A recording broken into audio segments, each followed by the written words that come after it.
Esse aqui não tem. Aí aproveitaram pra perguntar onde é que entra o dilúvio nessa história. Pro Pirulo. Qual dilúvio? Porque essa que é a questão. É o de Noé. A gente teve, O que inundações.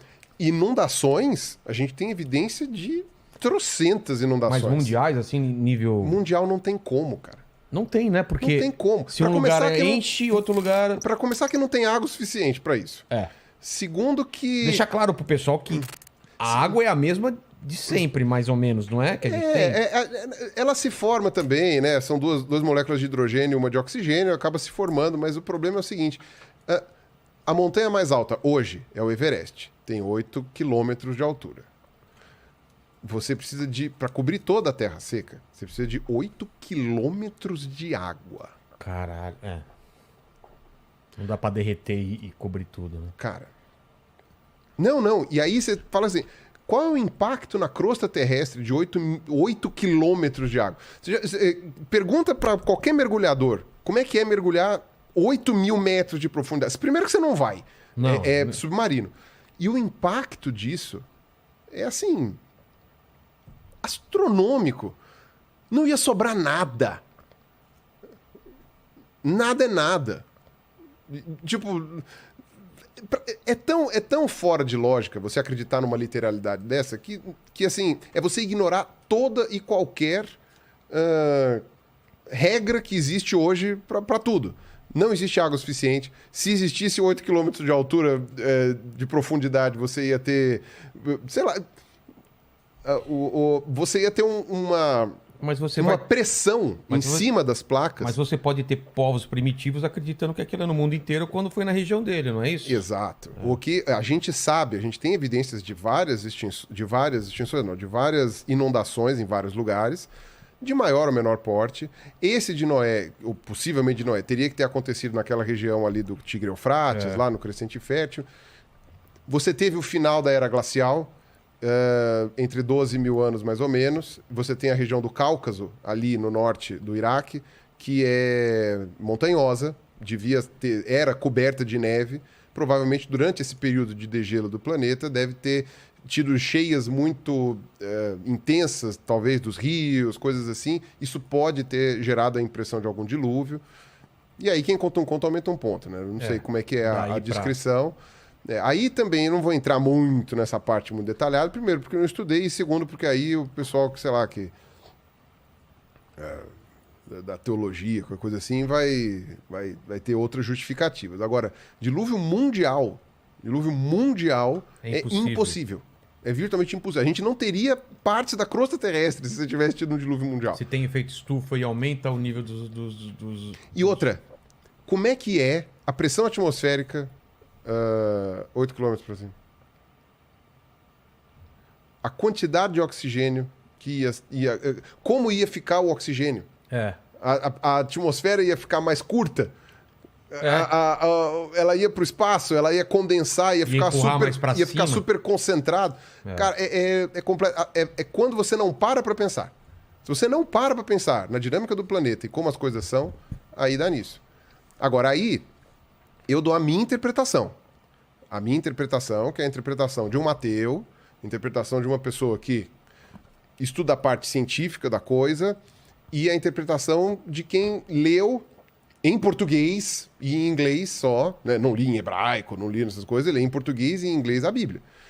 E aí você vê a interpretação disso daí que eu dou, é o seguinte: para mim é muito claro na Bíblia, que eles desenham uma terra plana ali. É muito claro para mim. Tudo bem, o pessoal da teologia tá se rasgando no meio aí, tá?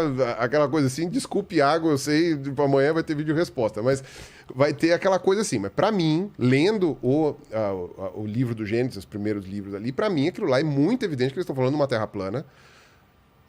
Deus separa as águas. Ou seja, o céu era azul, chovia. A descrição que se dá... Inclusive tem uma imagem, né? Tem um desenho que ficou famoso, até, né? Que é um desenho que representa mais ou menos isso, que é inclusive a versão que é usada pelos terraplanistas. Os terraplanistas falam isso. Eles dizem que a Bíblia diz que a Terra é plana. É que, como, sei lá, 99% dos teólogos não são terraplanistas, eles dão outras interpretações, inclusive de tradução e tal. Por isso que eu tô falando, eu não li em hebraico. Tá. Né? Mas Você leu. Mas dentro do que eu li, diz que a Terra é plana, e as justificativas que o pessoal da teologia me deu para dizer que a Bíblia não diz que a Terra é plana, ou não me convenceram, ou eu não tenho bagagem suficiente para poder avaliar, para saber se procede ou não. Então, por isso que eu mantenho a minha parte de dúvida com relação a essa parte teológica da Bíblia. Por isso que eu estou falando, é a minha interpretação. Não estou falando que eu estou correto, não estou falando que eu não tenho conhecimento, não sei ler hebraico, nada disso. Então, essa é a minha interpretação. Que para mim, em português ou em inglês, Separou. a Bíblia fala claramente que Deus separou a terra, as águas do mar, dos oceanos e do céu. Então, quer dizer, chovia por quê? Porque você tinha uma abóbada terrestre que cobria o chão, essa abóbada tinha água por cima. De vez em quando dava umas chovidas, porque a abóbada permitia, né, sei lá, era vazado, alguma coisa assim. Enfim, aí quando você olhava no horizonte, você tinha a água de cima e a água de baixo.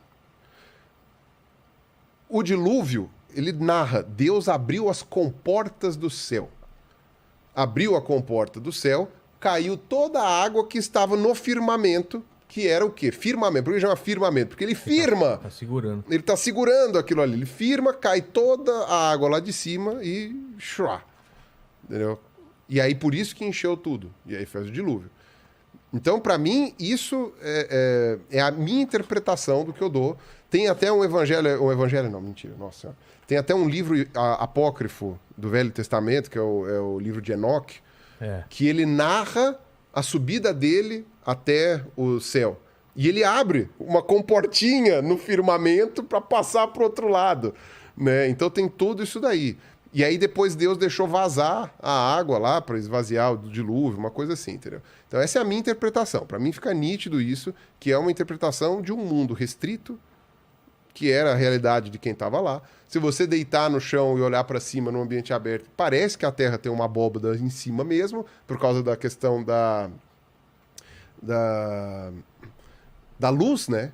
A forma como a gente enxerga a luz e os gases na atmosfera. Porque quanto a montanha mais longe, ela fica mais azulada e ela... E dá uma impressão de abóbada, assim. Você tem uma impressão nítida. Por que não é uma abóbada? Porque a mesma impressão que você tem aqui no Brasil, se você for pra Austrália também. Mesma, eu tô sempre no centro da abóbada, né? Porra, que abóbada é essa? Tô na borda onde ela... você nunca tá na borda da abóbada pra ver a coisa, então tá sempre lá. Tem uma ideia como lá no filme com o Jim Carrey lá, como chama? O mundo de Show de Truman. O Show de Truman, Isso, exatamente, que era uma abóbada. Então quando ele vai chegando lá no mar, na borda, ele vê realmente a borda.